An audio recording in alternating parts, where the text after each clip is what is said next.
voltou a funcionar.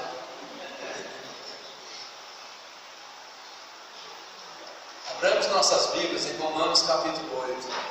Por favor. Romanos capítulo 8, versículo 28. Dando sequência ao nosso estudo nesta monumental, grandiosíssima carta que Paulo escreveu à igreja de Roma. Romanos capítulo 8, versículos 28 a 30. Apenas 3 versículos, mas 3 versículos tão valiosos. Um dos textos mais conhecidos da Bíblia, versículo 28, você verá. Mas nem sempre bem entendido, interpretado corretamente. Romanos 8, 28.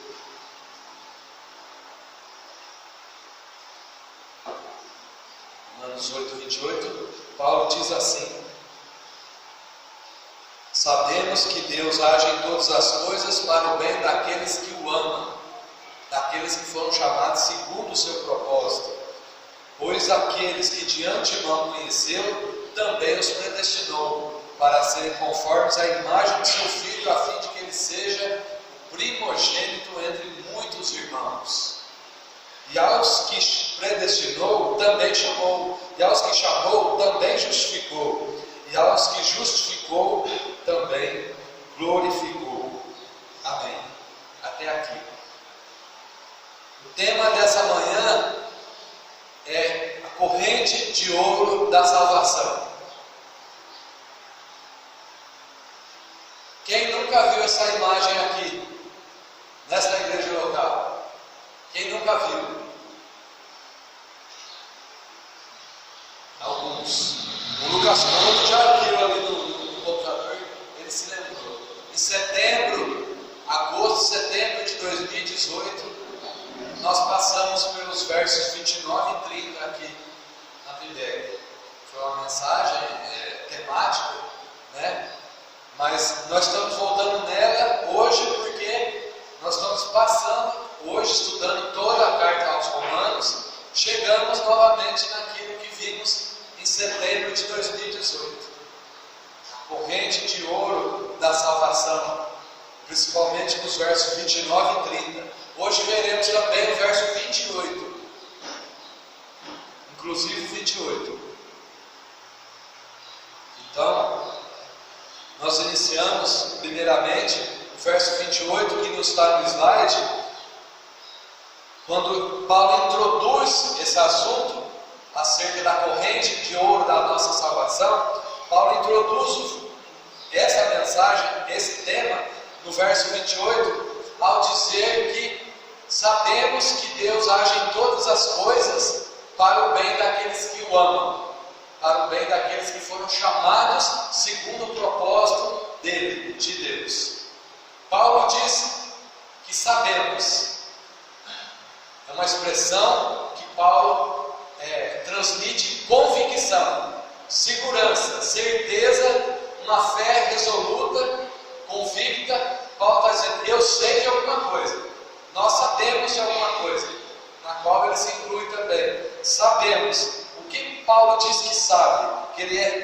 Que tem uma certeza absoluta, que através dessa expressão ele demonstra uma fé inabalável, que Deus age em todas as coisas.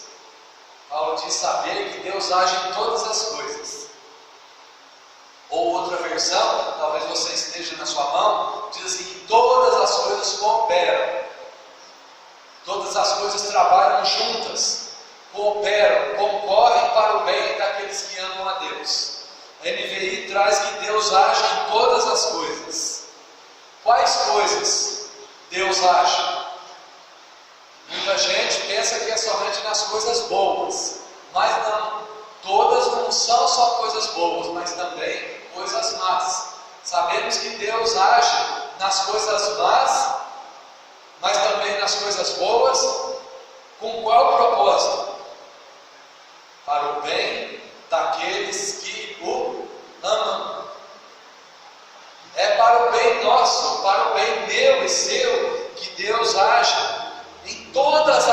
coisas, tanto boas, mas também quanto más, para o nosso bem, para o nosso bem, o bem daqueles que amam a Deus.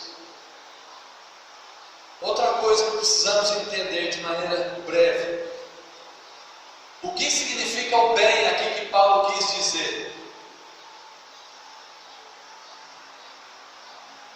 O bem aqui não é não ficar nunca mais doente. Não é isso. Deus age em todas as coisas para que eu nunca mais fique doente. Não é isso. O bem aqui não é me tornar famoso, próspero, rico, literalmente rico, famoso.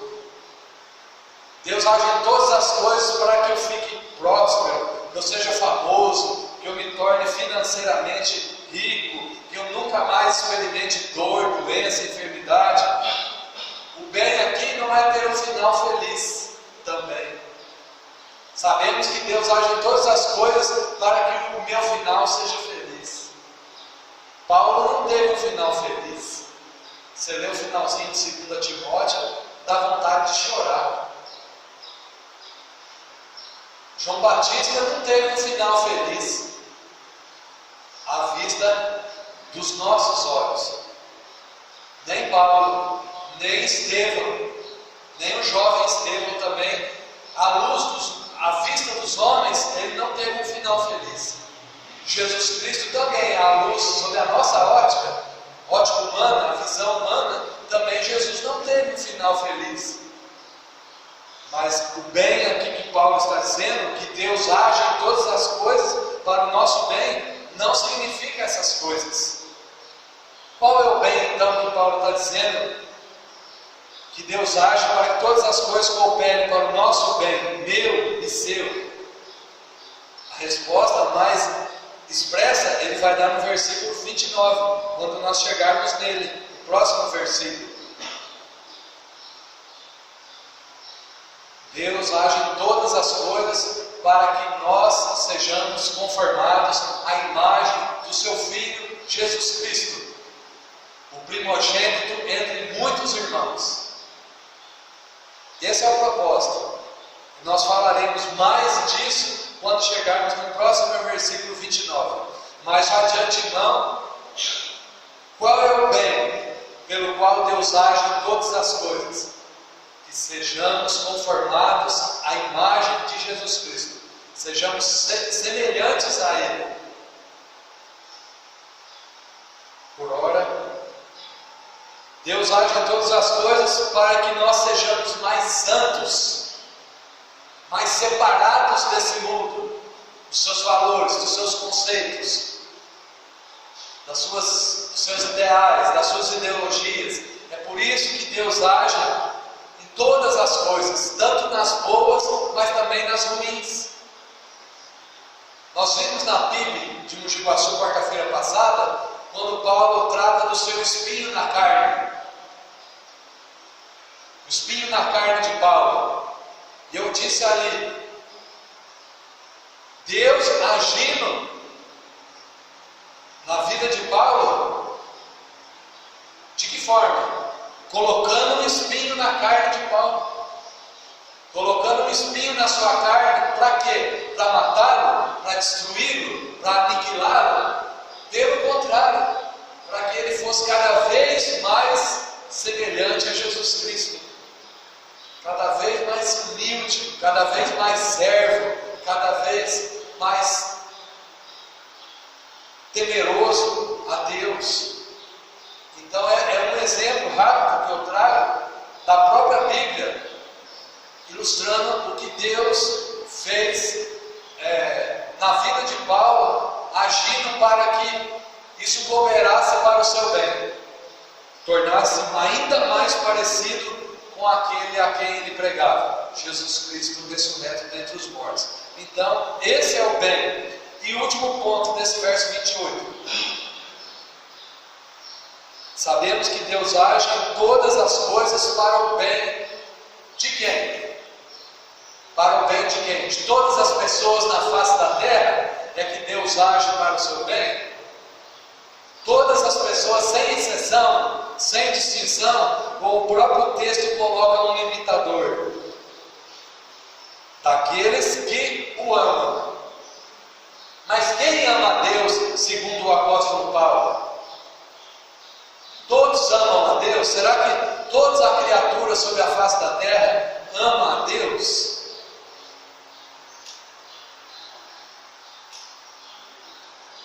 Veja como o apóstolo Paulo coloca os termos. Aqueles que amam a Deus, depois ele explica quem é que ama a Deus. Aqueles que foram chamados de acordo com o seu propósito. É para essas pessoas que Deus age em todas as coisas para o seu bem. Para aqueles que foram chamados. E nós veremos mais sobre o chamado já no próximo versículo também. Ou melhor, no verso 30, nós falaremos, expandiremos mais essa ideia de que quem são essas pessoas que foram chamadas por Deus segundo o propósito eterno dele. São essas que Paulo diz que o amam, como Deus espera ser amado. Como Deus espera ser amado. São essas pessoas que amam a Deus. E é para elas que Deus age em todas as coisas para o seu bem. Coisas más, infelizmente, também, as coisas boas também. Deus agindo nas circunstâncias, Deus agindo na história do homem, chamado por Ele para que ele se torne semelhante cada vez mais ao seu Filho Jesus Cristo. Poderíamos fazer uma mensagem inteirinha apenas sobre o verso 28, mas hoje nós ficaremos apenas com isso. E dando sequência no estudo, agora dando sequência, é assim que Paulo introduz o tema da corrente de ouro da salvação, ao dizer que Deus age, ou que todas as coisas cooperam para o bem daqueles que amam a Deus. Aí vem uma explicação, verso 29. Pois, por quê? Portanto, aqueles que de antemão conheceu, Deus também os predestinou para serem conformes à imagem do seu Filho, a fim de que ele seja o primogênito dentre muitos irmãos. Se há uma corrente de ouro, a corrente é composta de elos. Então nós veremos aqui, elo a elo, alguns elos, 5 elos, se não me engano, dessa gloriosa corrente de ouro da salvação. Agora nós veremos mais especificamente sobre a segurança da salvação. Porque o crente em Jesus Cristo jamais perde a sua salvação. Porque salvação é eterna. Porque salvação é, como se diz aquela frase, uma vez salva, salva para sempre. É através desses versículos nós poderemos enxergar isso. E o primeiro elo dessa corrente de ouro diz respeito à expressão que Paulo usa no verso 28, ao dizer que aqueles que de antemão conheceu. Próximo slide. Pré-conhecimento. Paulo diz acerca de algumas pessoas que Deus as conheceu de antemão. Significa um pré-conhecimento. Deus conhecer de antemão não significa meramente que Deus tem conhecimento de coisas que ainda não aconteceram. Como se Deus fosse um vidente, um guru. Entende? Um conhecimento de antemão não significa isso. Que Deus conhece coisas que ainda não aconteceram. Então, o que significa conhecer de antemão? Eu vou ter que enxugar muitas coisas aqui que eu disse na outra ocasião, por conta do tempo. Significa, o verbo conhecer, no seu original grego ou hebraico, significa que Deus escolheu para amar. É isso que significa o verbo conhecer. Não é conhecer de conhecer. Hoje eu conheci o Michel, Micael. Acabei de conhecer. Não é esse conhecimento. Não é desse conhecimento que Paulo está falando. É um conhecimento muito mais íntimo, muito mais profundo. Um conhecimento que literalmente é um amor eletivo. Deus escolheu amar algumas pessoas que Ele conheceu de antemão. Significa conhecer um relacionamento íntimo e pessoal com alguém, especialmente com o cônjuge dentro do casamento. Isso que significa conhecer, o verbo conhecer, e conhecer de antemão. Espero que esteja ficando claro. Nós veremos os exemplos aqui, isso eu não vou pular. Os exemplos nos ajudarão muito.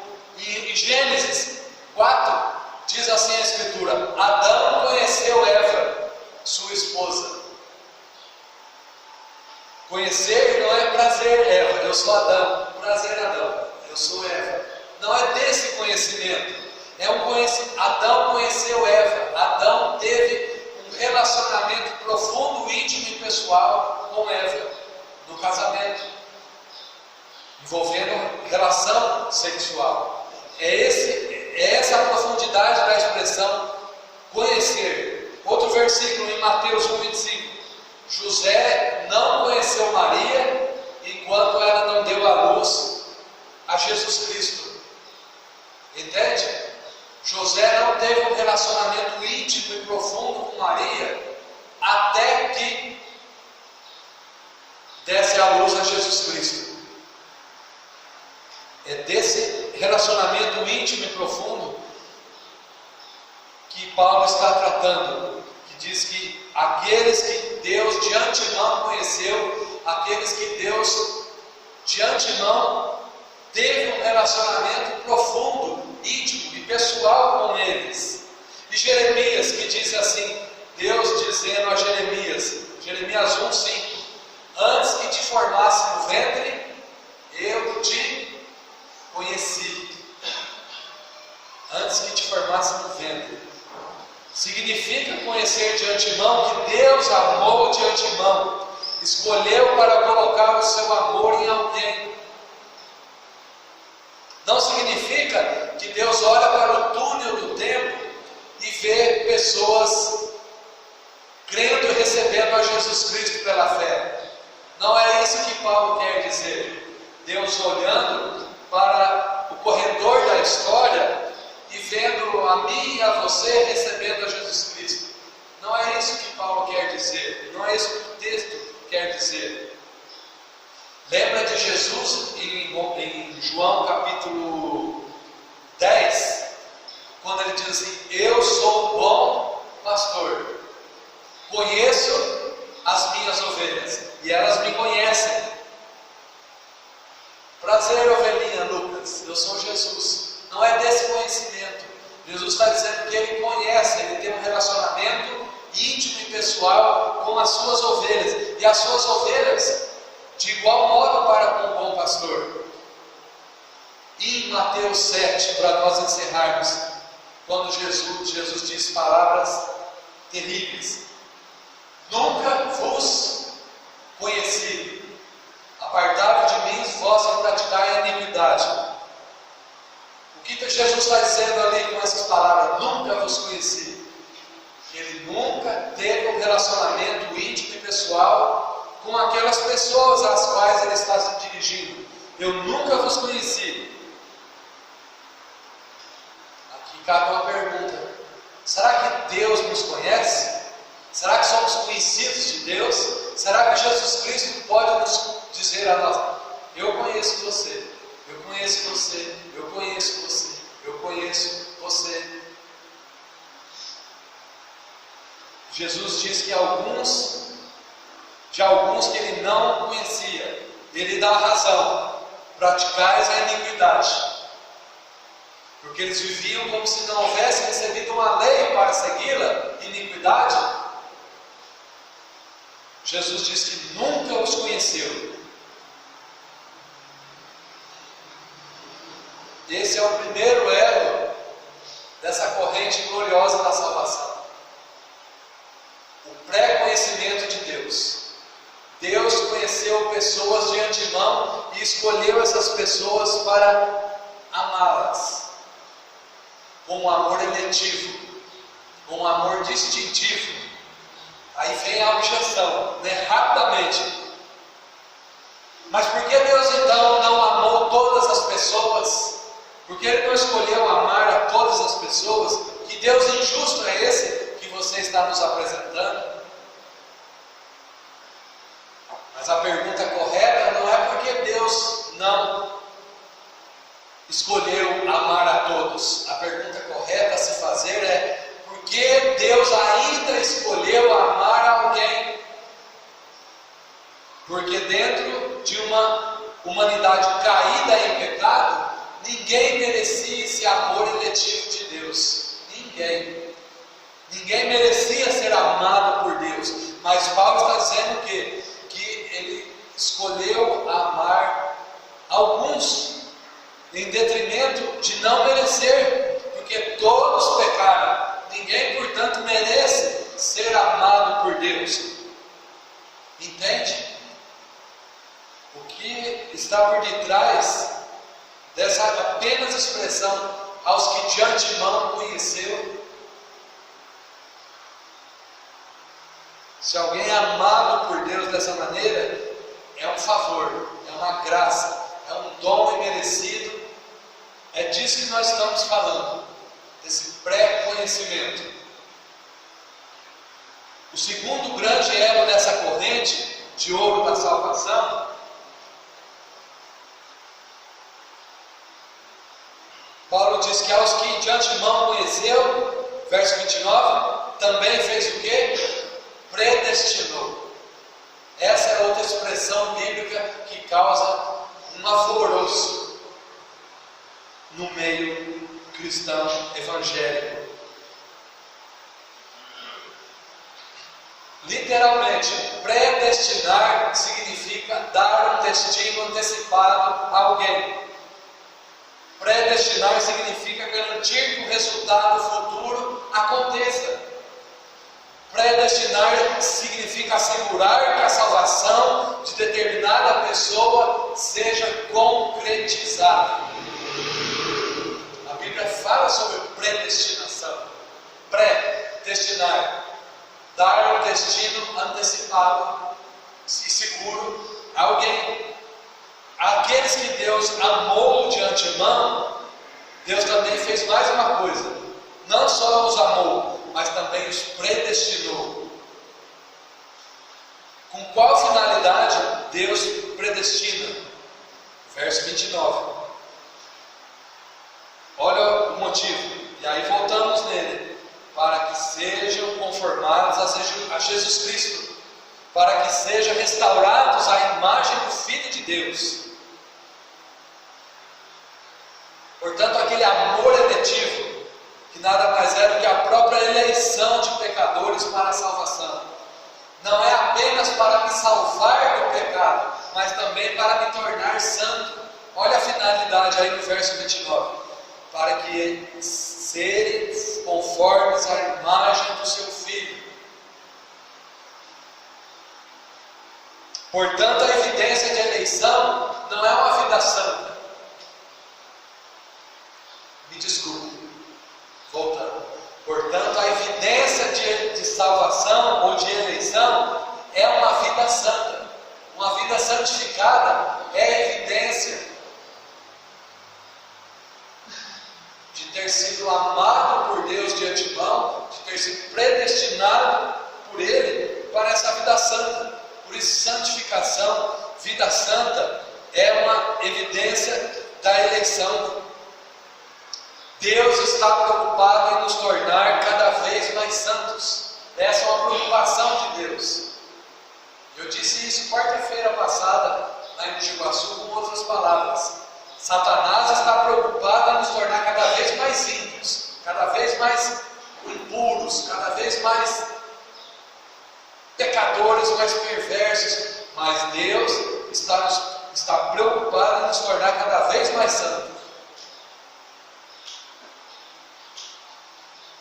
Olha que interessante. Agora 3 versos aqui fora de Romanos.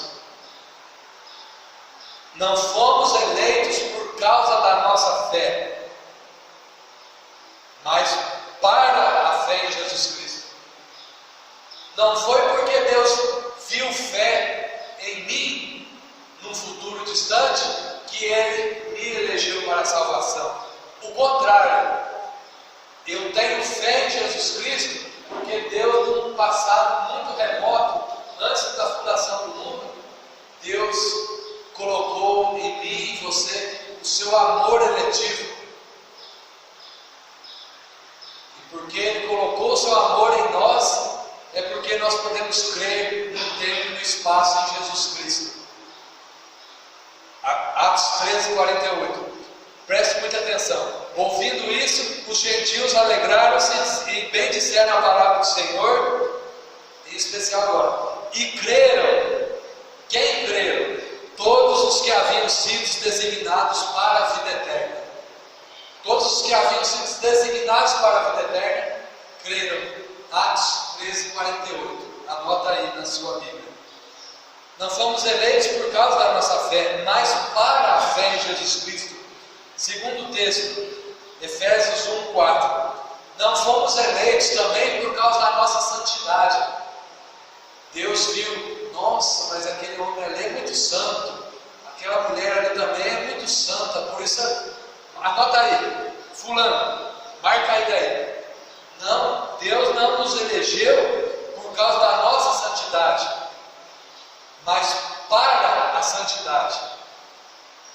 Mais um texto, Efésios 1,4. Porque Deus nos escolheu nele antes da criação do mundo para sermos santos e irrepreensíveis. Essa é a finalidade, esse é o objetivo dessa gloriosa corrente da salvação.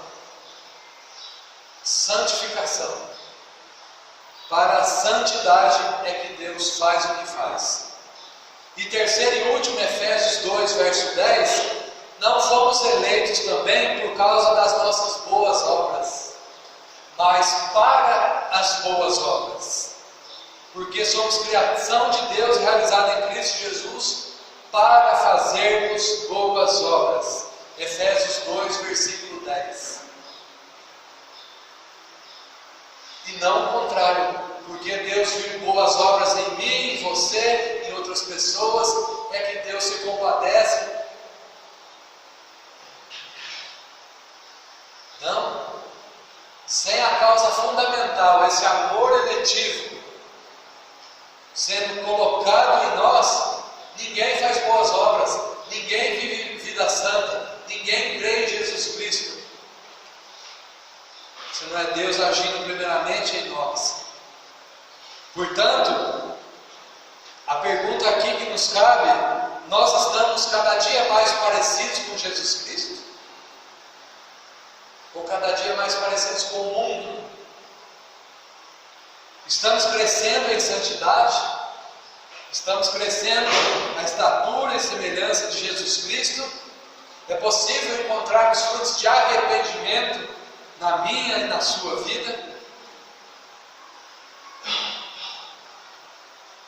Terceiro elo dessa corrente gloriosa da salvação. Paulo diz que aqueles que conheceu de antemão, Deus também predestinou para serem conformes à imagem do seu Filho, a fim de que ele seja o primogênito entre muitos irmãos.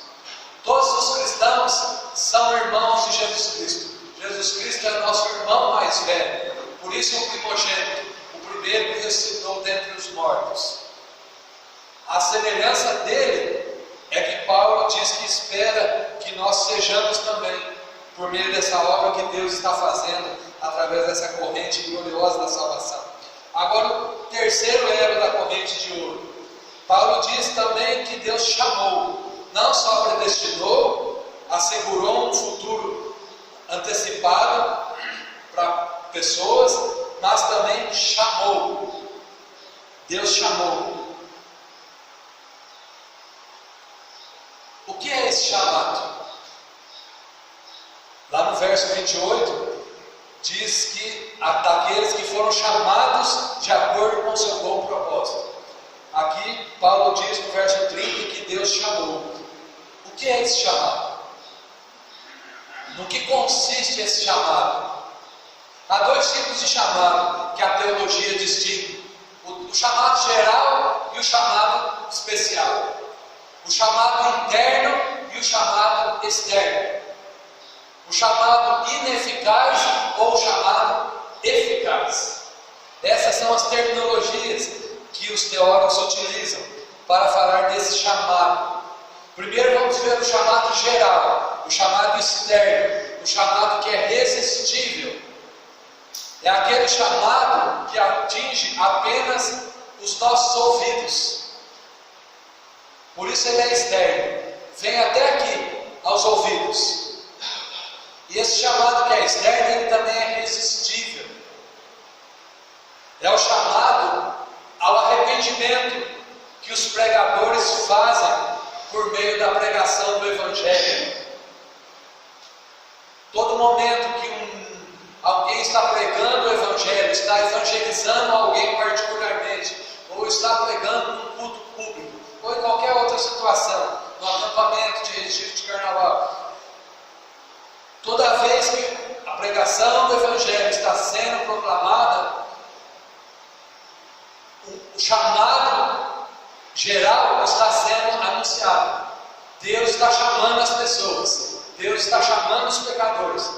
É um chamado geral, e que ele pode ser resistível por nós pecadores. Atinge apenas os ouvidos.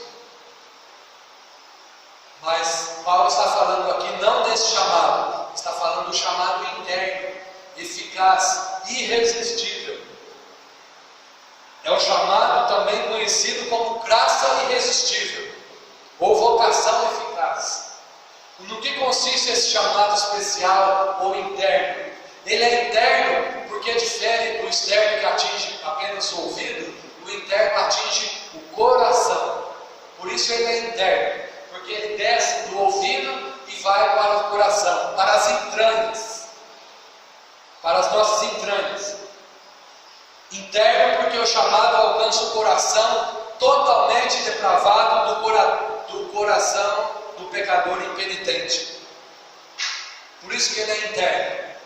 E ele é irresistível, porque o Espírito Santo vence a resistência natural do nosso coração incrédulo e rebelde contra Deus. O Espírito Santo vence naquela luta de braço de ferro. O Espírito Santo faz assim, derruba, vence a nossa resistência natural, convencendo o pecador do seu pecado, capacitando a responder a Deus com fé e arrependimento, a crer em Jesus Cristo. Por isso esse chamado, ele é interno e ele é irresistível. Paulo está dizendo aqui através de Paulo, Deus está dizendo aqui através de Paulo, que Deus chama pecadores dessa forma para si. É dessa forma que Deus chama os pecadores. Sem esse chamado, jamais o surdo espiritualmente poderia ouvir a voz de Cristo. Sem esse chamado, jamais o cego espiritualmente poderia enxergar a beleza do Evangelho. Sem esse chamado, jamais o morto espiritualmente poderia nascer de novo. Sem esse chamado, jamais aqueles homens de corações de pedra poderiam receber o coração de carne e pulsar para Deus. É disso que nós estamos falando, de um chamado eficaz, de um chamado que Deus atinge o seu objetivo através do seu chamado. Agostinho de Hipona, teólogo do quarto século, convertido a Jesus Cristo, escreveu assim na sua obra Confissões: feriste o meu coração com a tua palavra, desde então te amei. Olha que maravilhoso. No momento em que Deus feriu o coração daquele homem incrédulo, depravado, imoral, nós já falamos dele aqui na igreja, como era a vida dissoluta de Agostinho, mas no momento em que Deus feriu o coração dele com a sua palavra, desde então te amei. Se esse chamado de Deus não fosse eficaz, ninguém creria no Evangelho. Absolutamente ninguém. Nenhum ser sobre a face da terra creria no Evangelho e seria salvo. Essa é a obra de Deus, quando Ele salva os pecadores. Por isso Jesus Cristo disse no seu Evangelho, Evangelho de João, capítulo 6, 44, ninguém pode vir a mim se o Pai que me enviou não o trouxer. Ninguém pode crer em Jesus, muito menos se arrepender para a salvação, se Deus Pai, que enviou Jesus Cristo até nós, não o atrair, não o agarrar e o arrastar para Jesus Cristo, por meio da obra do Espírito Santo, que é de convencer o homem dos seus pecados, da justiça e do juízo vindouro. Sem essa obra, ninguém crê em Jesus Cristo, ninguém pode ir até Ele. João 6,44. A quem, portanto, esse chamado é dirigido?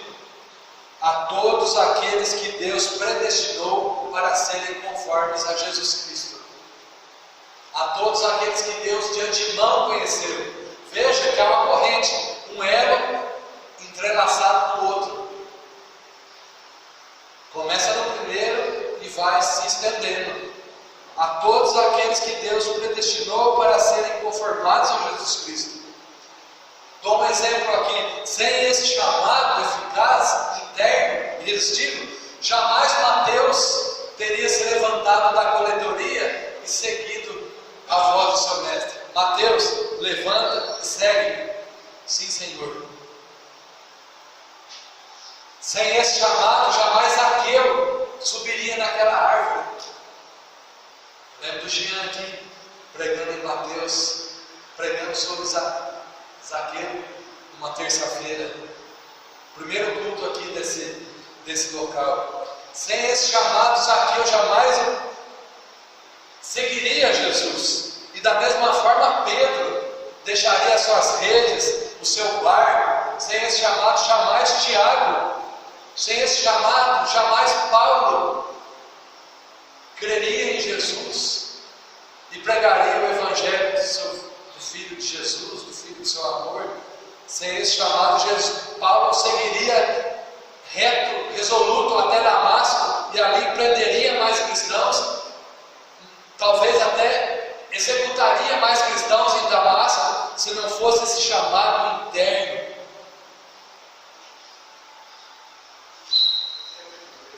Já fomos chamados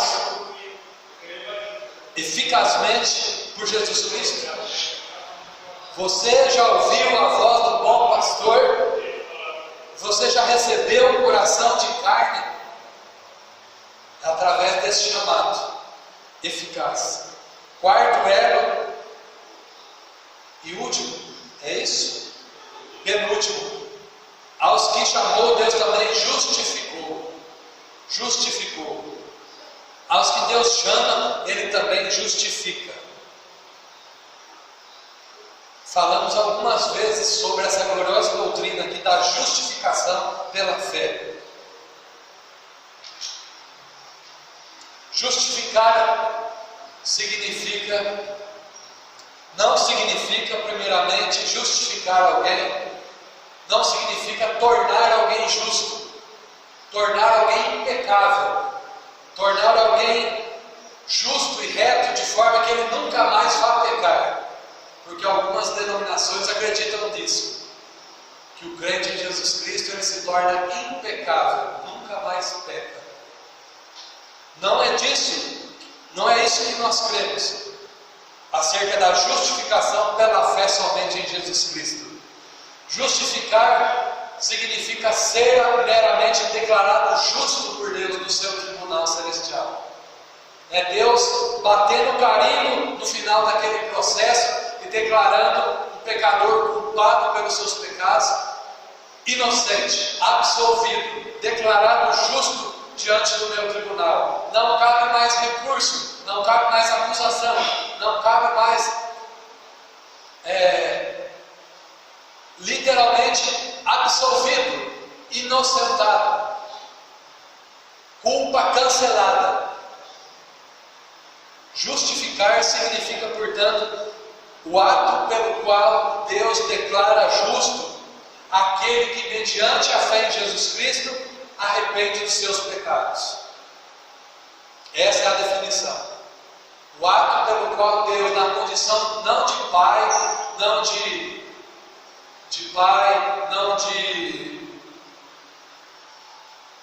Deus na condição de juiz do universo, falamos disso ontem à noite, declara alguém justo, mediante a fé em Jesus Cristo, se arrependendo da sua vida de pecados.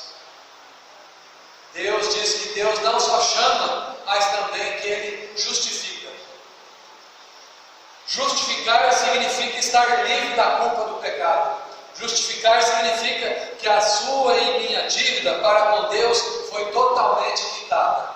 Justificar significa ser vestido com a justiça de Cristo, através da qual Ele cobre a nudez que o pecado produziu em nós. Esse termo é maravilhoso. Adão e Eva no jardim do Éden tentaram cobrir-se da nudez que o pecado produziu neles, da vergonha. Mas Deus, ali mesmo no jardim, estava apontando: não, vocês não podem produzir vestes de justiça para cobrir a nudez que o pecado produziu em vocês. E Deus foi lá e mata um animal e veste eles, cobrindo a vergonha que a nudez pelo pecado produziu neles. E Ele vai fazer isso novamente, Deus, agora na cruz do Calvário. Isso que é ser justificado.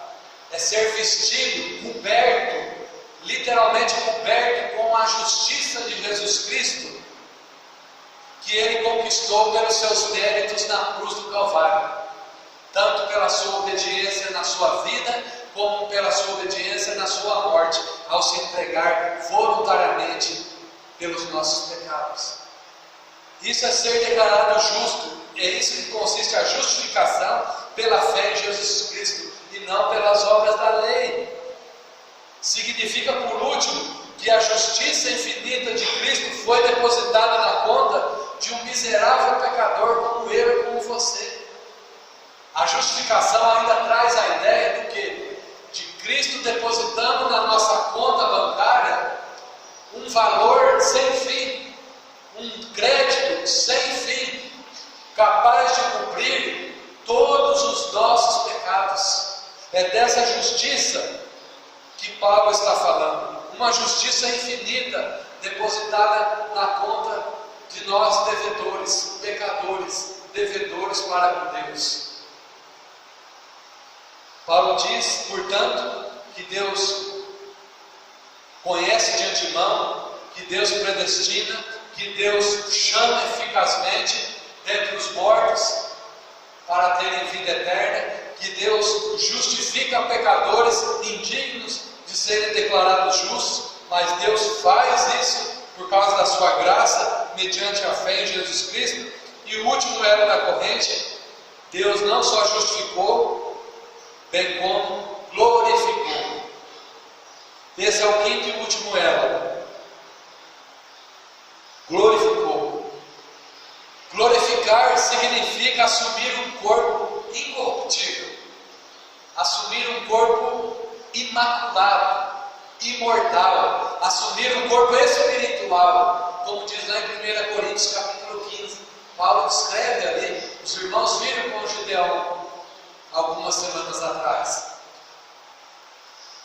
Glorificar significa assumir esse corpo celestial, um corpo incorruptível, imaculado. Glorificar significa estar plenamente conformado à imagem de Jesus Cristo. Significa ser aperfeiçoado totalmente, plenamente. Paulo diz que aqueles que Deus justificou, também glorificou.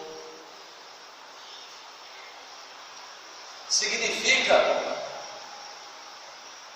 não mais tentação, não mais orgulho, não mais mentira, não mais tristeza, não mais dor, não mais orgulho, não mais inveja, não mais maldade no coração, não mais tristeza, não mais morte, não mais pecado. Significa estar totalmente livre da presença do pecado. Só lá na glorificação, só lá nesse estágio futuro da nossa salvação. Mas o interessante é que o termo está no passado, no pretérito perfeito, algo que já aconteceu, que foi consumado, consolidado no tempo e na história. Aos que Deus justificou também, já os glorificou. Aqui parece que Paulo está se contradizendo. Se isso é o último estágio da salvação, algo final, futuro, veio do passado, no pretérito perfeito, é porque na mente de Deus, essa gloriosa corrente, essa sequência é impossível de ser quebrada. Impossível que o seu plano eterno seja frustrado. Por isso ele usa o verbo no pretérito passado. É um termo até que os teólogos chamam de passado profético. Algo que não aconteceu no tempo e no espaço, mas que na mente de Deus já ocorreu, porque é impossível que não aconteça, por causa de alguns dos atributos que nós vimos na noite de ontem. Por isso ele usa o verbo no passado como algo já acontecido futuramente. A glorificação final na mente de Deus já é certa na vida daqueles que Deus pré-ordenou, predestinou, chamou, justificou e por fim glorificou. Por isso Paulo pode dizer lá em Filipenses capítulo 1: aquele que começou boa obra em vocês é fiel para completar até o dia de Cristo Jesus. É sobre isso que Paulo está dizendo aqui em Romanos 8, 29 e 30. E ele diz diferentemente em Filipenses 1, versículo, só o Paulo vai lembrar, 12. Paulo. Qual? Você lembra? Filipenses 1. Por causa dessa corrente inquebrável, a salvação de todo crente em Jesus Cristo está garantida. Não pode ser perdida. Ninguém se perderá pelo caminho. Ninguém se perderá pelo caminho. Por isso a Escritura diz: aquele que perseverar até o fim será salvo. Apocalipse. Nós entendemos errado muitas vezes esse versículo. Não é que se eu perseverar firme até o fim eu serei salvo. É que eu serei salvo. Por isso, eu serei salvo no final, glorificado. A evidência de que eu serei salvo é que a evidência de que eu sou salvo hoje e por isso vou perseverar até o fim é por causa dessa corrente gloriosa. É por isso que nós estamos falando aqui dessa doutrina, a perseverança dos salvos. A perseverança dos salvos, que ninguém, nenhum filho de Deus se perderá pelo caminho, apostatará da sua fé, é por causa dessa corrente inquebrável. O grupo que foi escolhido na eternidade passada é o mesmo que será glorificado na eternidade futura. Sua salvação não teve início no dia em que você recebeu a Jesus Cristo. Ela iniciou-se muito antes da fundação do mundo, antes dos tempos eternos. Quando o Pai o conheceu, o escolheu, o amou você para entregá-lo ao seu Filho como fruto do seu amor, através da obra do Espírito Santo aplicada na sua vida no tempo presente. A obra da Trindade, envolvida no plano glorioso da salvação. O Pai, antes dos tempos eternos, o Filho, consumando a obra que o Pai deu para que ele realizasse em favor do seu povo, e o Espírito Santo aplicando essa obra nos nossos corações, a fim de que creia nessa obra que o Pai e o Filho realizou em nosso favor, em nosso lugar. Estamos terminando, irmãos. Algumas conclusões apenas para nós encerrarmos. Se alguém crê em Jesus Cristo, quais são as implicações? Esse tal é conhecido de Deus, amado de Deus, foi separado e escolhido por Deus como alvo do seu amor. Se alguém crê em Jesus Cristo, é porque foi soberanamente predestinado por Deus para a salvação. E essa predestinação para a salvação tem um propósito: ser semelhante a Jesus Cristo. Terceiro, se você crê em Jesus Cristo, você foi chamado eficazmente ao arrependimento e à fé no eterno Filho de Deus. E por último, se você crê em Jesus Cristo, Deus está tirando de mim, de vocês, Deus está tirando de nós tudo aquilo que não se parece com Cristo. Deus está tirando tudo aquilo que não se parece com Cristo para nos tornar semelhante a Ele. E como Deus faz isso? Deus age em todas as coisas para o bem daqueles que o amam, para o bem daqueles que foram chamados segundo o propósito dele. É dessa forma que Deus age na minha, na sua vida, na vida de todos aqueles que creem em Jesus Cristo para a salvação. Amém. Podemos orar, fechando nossos olhos e vamos dar graças a Deus. Senhor nosso Deus, amado e bendito Pai, nós vimos aqui, acabamos de ver agora, ó Deus, muitas coisas, como disse Pedro acerca de Paulo, muitas vezes difícil de compreendê-las, mas por causa do Teu Espírito, nada é impossível para Ti fazermos com que nós as compreendamos e recebamos elas pela fé. Nos ajuda, Deus, nessa tarefa de confiar em Ti, de confiar naquilo que o Senhor diz, naquilo que o Senhor fez a nosso respeito, naquilo que o Senhor continua fazendo na vida de homens e mulheres, para que o Senhor receba a glória devida, ó Deus, ó Pai, em nome de Jesus Cristo, que nós oramos a Ti, pedimos que a Tua palavra afete o nosso coração, que ela molde a nossa mente, que ela nos torne, ó Deus, cada dia mais parecido com Jesus, nosso Senhor. O Senhor continue tirando de nós tudo aquilo que nos impede de ser semelhantes a Jesus Cristo. Todas as coisas possam cooperar para que isso ocorra na nossa vida. Nos ajuda, ó Deus, dá-nos a Tua graça, a Tua misericórdia, o Teu favor imerecido, para continuarmos crendo no Senhor. Abençoa a Tua igreja aqui no decorrer dessa semana, no decorrer desse dia ainda, em tudo que ainda faremos. Muito obrigado, Deus, por essa manhã. Muito obrigado por esse Teu dia, ó Deus. O dia que o Senhor Jesus Cristo foi ressurreto dentre os mortos para a nossa justificação, como disse o apóstolo Paulo. Obrigado, ó Deus, por essa igreja. Obrigado, ó Deus, pela vida do Jean, ó Deus. Continua abençoando, ó Deus, esse pastor. Continua abençoando a sua vida. Continua abençoando a sua igreja através da vida dele, da liderança local, ó Deus. Abençoa a Tua igreja como um todo, Pai, o Teu povo que se acha sobre a face da terra. Nos abençoa, nos guarde, ó Deus. Nos dê uma semana abençoada em tudo. Em nome de Jesus que nós oramos e agradecemos. Amém.